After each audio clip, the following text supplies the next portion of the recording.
নমস্কার বন্ধুরা, বাণীকথা চ্যানেলে আপনাদের সকলকে স্বাগত জানাই। আজকের এই ভিডিওটি অবশ্যই মন দিয়ে দেখুন।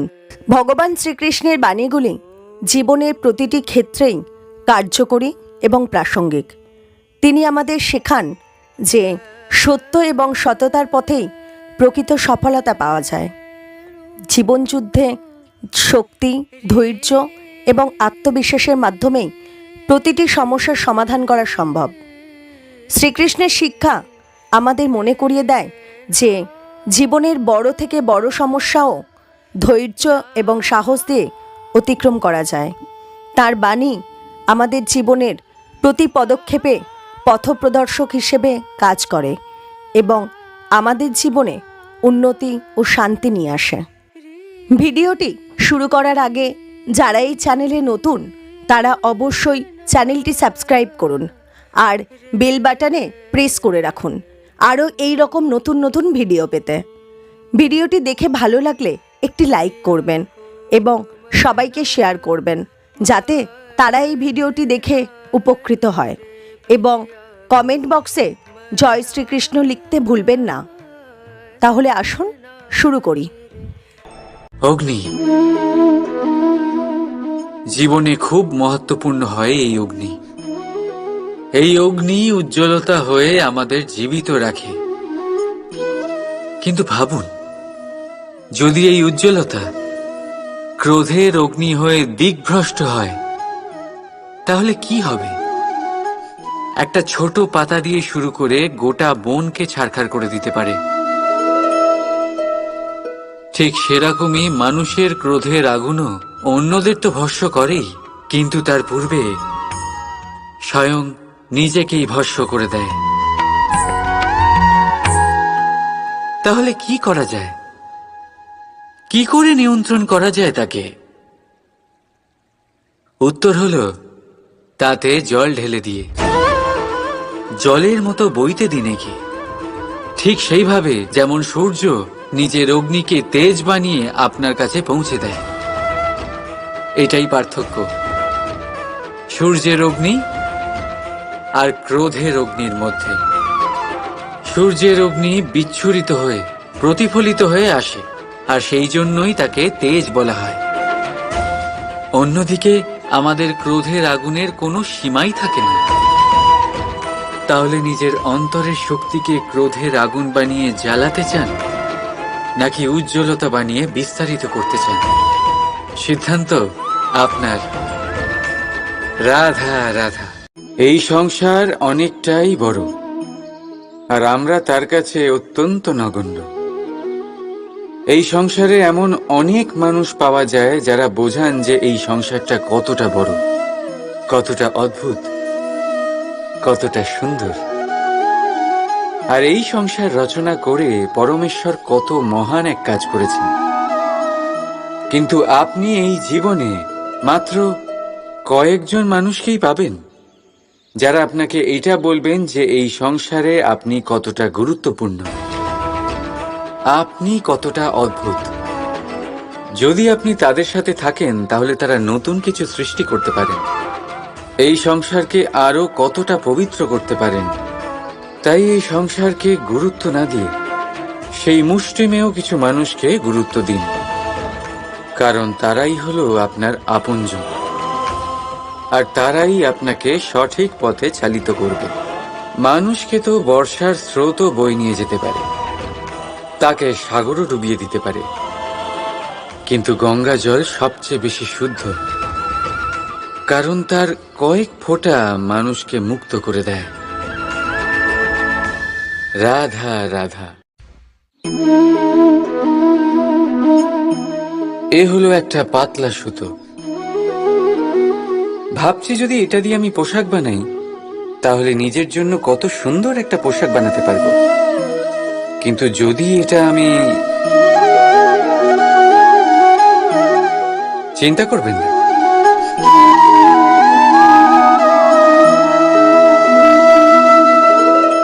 দেখুন এই সুতো জোড়া লেগে গেল।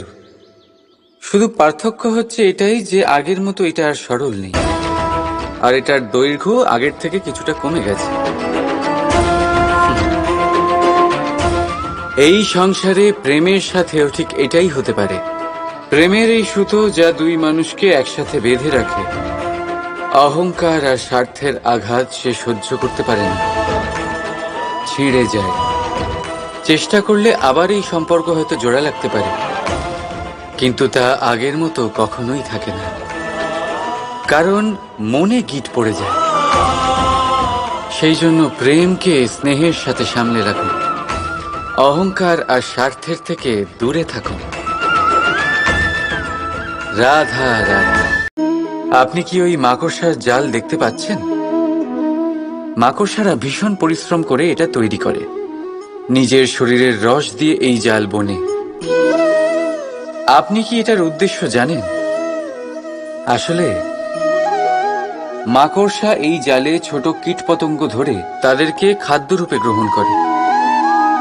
কিন্তু আপনি কি এই কথা জানেন যে একদিন মাকড়সা নিজেই নিজের জালে জড়িয়ে মৃত্যুবরণ করে থাকে? বলুন, কি করেন আপনি এই জাল দেখতে পেলে? দেখতে পেলেই মুছে ফেলেন এর অস্তিত্ব, তাই না? তেমনি অন্যদিকে পাখির বাসা, পাখিরাও ভীষণ পরিশ্রম করে এটা তৈরি করে। কিন্তু যদি পাখি একদিন এটা ছেড়ে চলে যায়, তাহলেও লোকে এটা নষ্ট করে দেয় না। কারণটা কি?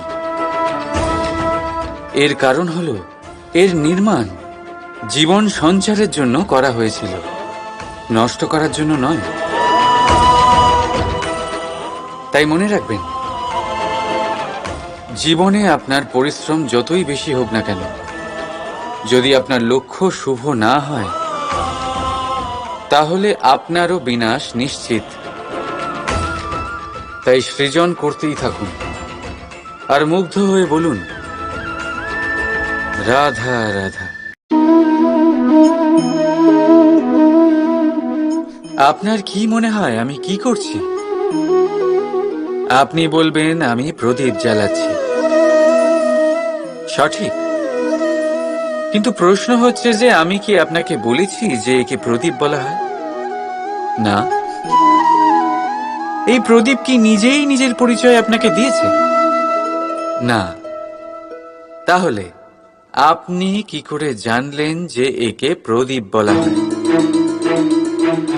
উত্তর হচ্ছে প্রকাশ, যে স্বয়ং জ্বলে অন্ধকারের মধ্যে সংসারকে পথ দেখায়, সেটাই প্রদীপ। যা নিরাশার মাঝে আশার আলো প্রদর্শন করে, সেটাই প্রদীপ। অপর দিকে আছে সাপ, যাকে না দেখেও তার ফনার আওয়াজ শুনেই লোকে ভয় পেয়ে যায়। তার মানে ব্যক্তির পরিচয় তার কর্মের দ্বারা পাওয়া যায়। তাই আপনার এটা বলার প্রয়োজন নেই যে আপনার পরিচয় কি। এটা আপনার কর্মই নিশ্চিত করবে যে লোকে আপনাকে প্রদীপ ভেবে ভালোবাসবে নাকি সাপ ভেবে ভীত হয়ে থাকবে। রাধা রাধা। ছোটবেলা থেকেই আমি গরু চড়িয়ে অভ্যস্ত, সেই জন্য সকলে আমাকে গোপাল নামে ডাকত।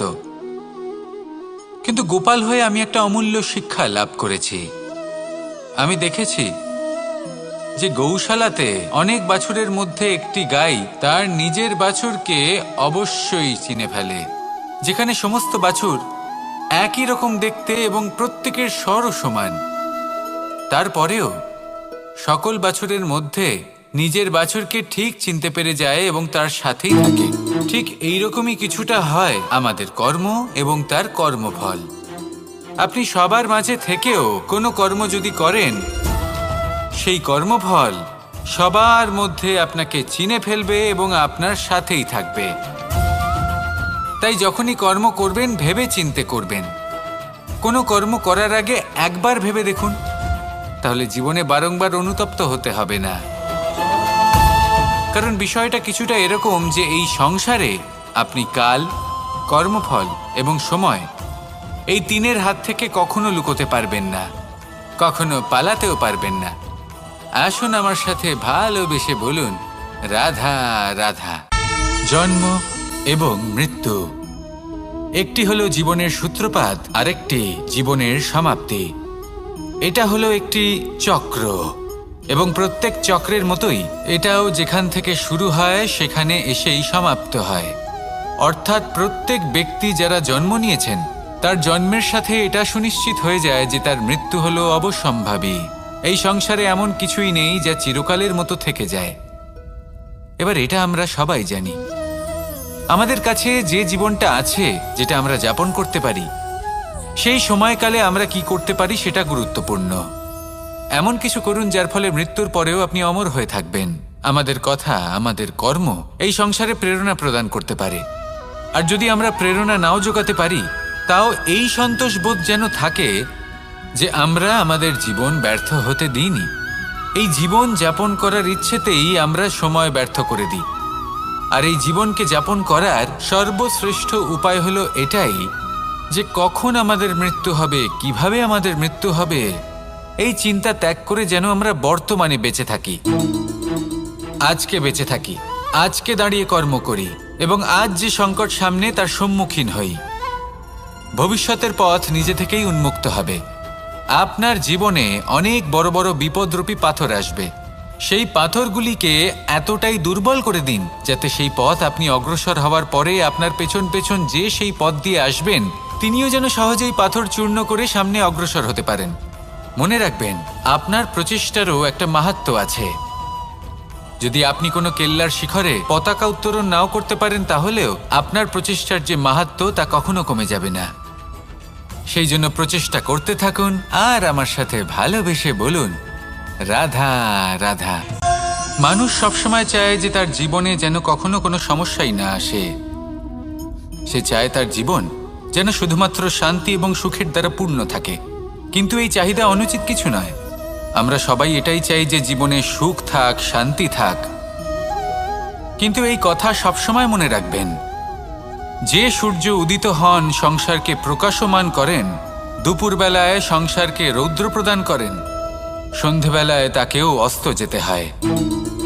এবার আমাদের জীবন চক্র কিছুটা এরকমই। কোনো কিছুই চিরকাল একরকম থাকে না। কখনো এই নদীকে দেখুন যা বয়ে চলেছে। এই নদী যা বয়ে চলেছে তার পথেও অনেক বিপদ আসে। বড় বড় পাথরের সম্মুখীন হয়ে তাকেও সামনে এগিয়ে যেতে হয়। একটি পুকুর যা চারদিক থেকে ঘেরা, তার জীবনে কিন্তু কোনো সমস্যা নেই। কিন্তু এই সংসারে পুকুরের পুজো করা হয় না, পুজো করা হয় নদীকে। মনে রাখবেন, সমস্যার ঊর্ধ্বে তিনি উঠতে পারেন যিনি সমাধি লাভ করেছেন, যিনি এই সংসারেই নেই। যিনি এই সংসারে আছেন এবং জীবিত আছেন, তার জীবনের সমস্যা হলো শ্বাসবায়ুর মতোই গুরুত্বপূর্ণ। আসুন আমার সাথে ভালোবেসে বলুন, রাধা রাধা। বন হলো আমাদের সবারই প্রিয়। সেখানকার সৌন্দর্য, শান্তি, সেখানকার পরিবেশ আমাদের সকলের ভালো লাগে এবং সেখান থেকে আমরা কাঠ পাই, যা সংসারে আমাদের জীবনে আমাদের খুব সহায়ক হয়ে ওঠে। এর দ্বারা আমরা অনেক কিছুই প্রাপ্ত করতে পারি। অনেক বাদ্যযন্ত্র আমরা লাভ করতে পারি। এর অনেকভাবে প্রয়োগ সম্ভব। কিছু কাঠ অত্যন্ত সুগন্ধি হয় যা আমরা ঈশ্বরকে নিবেদন করি, যেমন চন্দন। এবার ভাবুন, একজন অসাবধানী ব্যক্তি তার হাত থেকে ছোট্ট একটা আগুনের ফুলকি যদি সেখানে পড়ে, তাহলে তা সমগ্র বনকে ভস্ম করে দিতে পারে। আর যখন এই আগুন ছড়িয়ে পড়ে, তখন তা কাউকে রেহাই দেয় না। অন্য বৃক্ষকে নয়, পাতাকে নয়, ফলকে নয়, কাঁটাকে নয়, কাউকে নয়, পথে যাকে পায় তাকেই ভস্ম করে দেয়। এই ছোট্ট আগুনের ফুলকি। কিন্তু এই ছোট্ট আগুনের ফুলকি সবার আগে কাকে ভস্ম করে? সেই সকল ছোট ছোট শুকনো পাতা, সেই ছোট ছোট গাছের ডাল। ঠিক সেইভাবেই আপনার জীবনে একজন খারাপ ব্যক্তি এসে হয়তো আপনার সমগ্র জীবন ধ্বংস করে দিতে পারে। আর আপনার এই জীবনে এই ছোট ছোট শুকনো পাতা এবং এই ছোট ছোট শুকনো কাঠ আপনার ছোট ছোট স্বার্থ। আপনার স্বার্থের দ্বারা এই অশুভ ব্যক্তি আপনার মনে অশুভ আবেগ বাড়িয়ে তুলবে এবং আস্তে আস্তে আপনার জীবন শেষ করে দিতে পারে। তাই মনে রাখবেন, এই জীবন অমূল্য। আপনি হলেন অমূল্য। এই জীবন যাপন করুন এবং এই জীবনের কাছে পৌঁছানোর দ্বার আর কোথাও নেই, আপনার কাছেই আছে। আপনার মনে, আপনার বিবেকে, আপনার দৃষ্টিভঙ্গিতে, আপনার ভাবনাতেই আছে। এই দ্বারকে খুলুন। জীবন সফল হবে আর ভালোবেসে বলবে, রাধা রাধা। কথায় আছে যে স্বপ্ন এবং লক্ষ্য হলো একটি মুদ্রারই দুটি দিক। যতক্ষণ না স্বপ্ন দেখছেন ততক্ষণ বুঝবেন কি করে আপনার লক্ষ্য কি। স্বপ্ন দেখে যদি নিজের লক্ষ্য বুঝতে পারেন, সেটা পেতে চান, তবেই সেটা লাভ করতে পারবেন। কিন্তু স্বপ্ন এবং লক্ষ্য, এই দুইয়ের মধ্যে একটা ভারসাম্য রয়েছে যেটা বজায় রাখা প্রয়োজনীয়। একে আমরা বলে থাকি পরিশ্রম। দেখুন, যদি আপনি স্বপ্ন দেখতে চান তাহলে পরিশ্রম ত্যাগ করে নিদ্রা লাভ প্রয়োজন। কিন্তু যদি আপনি লক্ষ্য লাভ করতে চান তাহলে আপনাকে নিদ্রা ত্যাগ করে পরিশ্রম করতে হবে। তাই আলস্য ত্যাগ করুন এবং সিদ্ধান্ত নিন যে আপনি কি চান।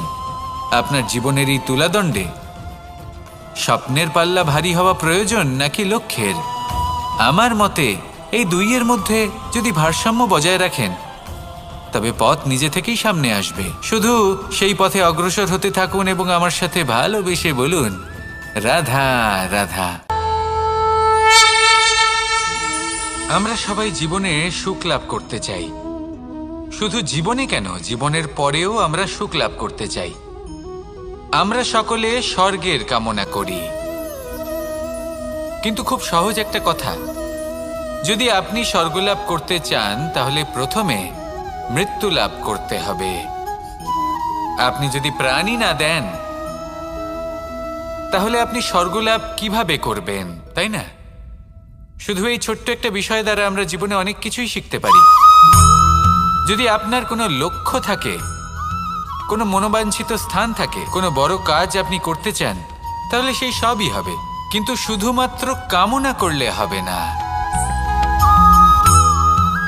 আপনাকে কর্ম করতে হবে। নিরন্তর প্রয়াস, পরিশ্রম, পথ খুঁজতে হবে, সামনে অগ্রসর হতে হবে। কখনো অসফল হলে তার কারণ খুঁজতে হবে, বিপদের সম্মুখীন হতে হবে, অন্তর থেকে নিজের শক্তি বাড়িয়ে তুলতে হবে। তবেই আপনি নিজের লক্ষ্য লাভ করতে পারবেন, মনোবাঞ্ছিত স্থান পাবেন। মহান নদী গঙ্গা একটি বিন্দু দ্বারা শুরু হয়, ধীরে ধীরে অগ্রসর হয়। কোনো পাথরে ধাক্কা খেলেও সে থামে না, বরং এগোতেই থাকে। তারপরেই সে মহান নদী গঙ্গা হয়ে উঠতে পারে। পরিশ্রম করুন, লক্ষ্য লাভ করুন, আর আমার সাথে ভালোবেসে বলুন, রাধা রাধা।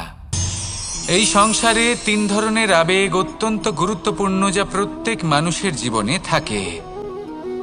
প্রথমটা হলো আনন্দ, যা আমরা সবাই লাভ করতে চাই। দ্বিতীয় হলো ক্রোধ। এটা তখনই আসে যখন আমরা আমাদের উপর নিয়ন্ত্রণ হারাই বা কোনো পরিস্থিতি আমাদের প্রতিকূল হয়ে থাকে। তৃতীয় হলো দুঃখ। এই দুঃখ তখনই আসে যখন কোনো একটা পরিস্থিতি আমাদের মনের মতো হয় না, বা আমাদের প্রিয়জন আমাদের বুঝতে পারেন না। আমরা অমূল্য কিছু হারিয়ে ফেলি, তখন এই দুঃখ আমাদের হৃদয়ে আশ্রয় নেয়। এই তিন আবেগ হলো এমন যে আমাদের জীবনে আসতে এবং যেতে থাকবে। কিন্তু এই তিনটি আবেগের বিষয়ে কোন কথাটা মনে রাখতে হবে সেটা শুনুন। যখনই আপনি আনন্দে থাকবেন, প্রতিশ্রুতি দেবেন না। কারণ যখন মানুষ আনন্দে থাকেন তখন তিনি নিজের বিবেক বোধ হারিয়ে ফেলেন। দ্বিতীয়ত, যখনই আপনি ক্রুদ্ধ হবেন, উত্তর দেবেন না। কারণ ক্রোধের বশে যে উত্তরই দেবেন সেটা শুভ হবে না। তৃতীয়ত, যখনই আপনি দুঃখী থাকবেন, কোনো সিদ্ধান্ত নেবেন না। তখন নিজের মনের ওপর, নিজের কর্মের ওপর, নিজের উপর নিয়ন্ত্রণ রাখতে চেষ্টা করুন। যদি এই তিনটি আবেগের ক্ষেত্রে এই জিনিসগুলো মনে রাখেন তাহলে জীবনে কখনো আক্ষেপ করবেন না। আসুন আমার সাথে ভালোবেসে বলুন, রাধা রাধা। আমাদের মধ্যে বেশিরভাগ মানুষ কোনো না কোনো মহাশক্তির উপস্থিতিকে বিশ্বাস করেন। আমরা মনে করি যে এ হলো সেই মহাশক্তি যার প্রভাব, যার কৃপা চিরকাল আমাদের উপর বজায় থাকে। আমাদের কর্মের ওপর, কর্মফলের ওপর চিরকাল তার দৃষ্টি থাকে। আমাদের মধ্যে কেউ একে ঈশ্বর মনে করেন, কেউ বা প্রকৃতি মনে করেন, বা কেউ কোনো গৃহপালিত পশুর মধ্যে মহাশক্তির দর্শন লাভ করেন, বা কেউ কোনো বস্তুর মধ্যে। প্রত্যেকের নিজস্ব বিশ্বাস আছে, কিন্তু সেই শক্তির থেকে আশীর্বাদ লাভের জন্য বা কোনো ইচ্ছে পূরণের জন্য আমরা কখনো না কখনো মন্দিরে যাই। এই মন্দির শব্দের সূত্রপাত কিভাবে, আগে সেটা বুঝে নেওয়া যাক। মন্দির এই শব্দের আরম্ভ হলো মনের দ্বারা, কিন্তু বেশিরভাগ মানুষ যখনই মন্দিরে যান কোনো ইচ্ছে পূরণের জন্য বা ইচ্ছে পূরণ হওয়ার পরে ধন্যবাদ দেওয়ার জন্য, তখন তিনি শুধুমাত্র শারীরিকভাবে সেখানে উপস্থিত থাকেন। তার মন তো সাংসারিক কাজের মধ্যেই ঘোরাফেরা করতে থাকে, তাই না? তাহলে বলুন, এর অর্থ কি? যদি আপনি মন্দিরে নিজের মনকেই না নিয়ে যান, তাহলে তার কি লাভ হবে? মন্দিরে গিয়ে নিজের মনকে ঈশ্বরের চরণে পূর্ণরূপে সমর্পণ করুন। নিজের মন থেকে ঈশ্বরের আরাধনা করুন, আর এই মন থেকেই বলুন রাধা রাধা। মানুষ শুধুমাত্র দুই ধরনের ব্যক্তির সামনেই নত হন। একজন হলেন তিনি যাকে তিনি সম্মান করেন, আর আরেকজন যাকে তিনি ভয় পান। এবার কোনো ব্যক্তি যদি আপনার সামনে নত হন, তাহলে তার পেছনের কারণ কি? আপনার প্রতি সম্মান নাকি আপনার প্রতি ভয়? সেটা আপনাকেই বুঝতে হবে। যদি আপনি এমন মনে করেন যে তাতে কি যায় আসে, ভয় হোক বা সম্মান, কেউ আমার সামনে নত তো হচ্ছেন, যদি এটা আপনার চিন্তা ভাবনা হয়, তাহলে আপনাকে মনে করিয়ে দিই, এই সময় বদলাতে বেশি সময় লাগে না। আজ যে ব্যক্তি আপনাকে দেখে ভয় পাচ্ছে, কাল এই ভয়ের সমাপ্তিও ঘটতে পারে। আবার এমনও হতে পারে যে তার কাছে অত্যাধিক শক্তি চলে এলো। অনেক কিছুই হতে পারে। তাই মনে রাখবেন, যে মাথা ভয়ের কারণে নত হয় তা সময় এলে সবার আগে বিরোধিতা করতে পারে, আর যে মাথা সম্মানের কারণে নত হয় আপনার জন্য নিজের শিরচ্ছেদও সে করতে পারে। তাই সকলকে আপন করে নিন, কিন্তু ভয় প্রয়োগ করে নয়। কর্ম করুন এবং সম্মান অর্জন করুন। শুধু এটাই করুন, আর আমার সাথে ভালোবেসে বলুন রাধা রাধা। সূচের শেষে একটি ছিদ্র থাকে, যার দ্বারা আমরা এই সুতো পরাতে পারি, আর তারপর সূচের সাহায্যে এই সুতো দিয়ে বস্ত্র সেলাই করা যায়। কিন্তু যদি সুতোটা সোজা করে ধরা না হয়, তাহলে সূচে কখনো এই সুতো পরানোই সম্ভব নয়। যদি এতে কোনো গিঁট পড়ে, তখন তা কখনোই এই ছিদ্র দ্বারা প্রবেশ করা সম্ভব নয়। ঠিক এইভাবেই যদি আপনি কারোর জীবনে প্রবেশ করতে চান, কারোর অন্তরে প্রবেশ করতে চান, তাহলে আপনাকেও সহজ থাকতে হবে। এতে কোনো গিঁট থাকলে চলবে না, অর্থাৎ মনে যাতে কোনো মালিন্য না থাকে, যেন কোনো কুচিন্তা না থাকে। যদি এসব থাকে, তাহলে আপনি কখনো কারোর জীবনে প্রবেশ করতে পারবেন না। আর যদি কোনোভাবে আপনি প্রবেশ করেও যান, তাহলে তার মনে ঘর করতে পারবেন না। নিজেকে এই সুতোর মতন করে তুলুন, সহজ। মনে যেন কোনো কুচিন্তা না থাকে, সবার প্রতি যেন সদ্ভাবনা থাকে, শুভ চিন্তা থাকে। এমনটা করতে থাকুন। এমন একটা দিন আসবে যেদিন এই সমস্ত সংসারের ব্যক্তির মনে আপনি বাস করবেন, আর তখন এই মন প্রসন্ন হয়ে বলবে রাধা রাধা। সূর্য হলেন আমার অত্যন্ত প্রিয়। প্রতিদিন আমাকে নতুন শিক্ষা দিতে থাকেন। একবার সূর্যকে দেখুন। 4 প্রহর পর্যন্ত উনি অন্ধকার সহ্য করেন, তারপর আস্তে আস্তে উদিত হন। প্রথমে লাল, তারপর গেরুয়া, তারপর শ্বেত বর্ণ ধারণ করেন। আস্তে আস্তে আকাশে উদিত হন, আর তারপর সমস্ত সংসারে প্রকাশমান হয়ে উঠবেন। এ হলো সূর্যের তপস্যা, তার ধৈর্য, তার প্রতীক্ষা, তার পরিশ্রম, যার ফলে উনি সংসারে সর্বোচ্চ স্থান অধিকার করেছেন। যদি আপনিও এই সংসারে সূর্যের মতোই মহান হয়ে উঠতে চান, সূর্যের মতো এই সংসারে সর্বোচ্চ স্থান অধিকার করতে চান, তাহলে আপনাকে সূর্যের মতোই তপস্যা করতে হবে, প্রতীক্ষা করতে হবে, ধৈর্য ধরতে হবে, পরিশ্রম করতে হবে। তবেই এই সংসারে আপনি সম্মান লাভ করবেন, যশ লাভ করবেন। আসুন আমার সাথে ভালোবেসে বলুন, রাধা রাধা।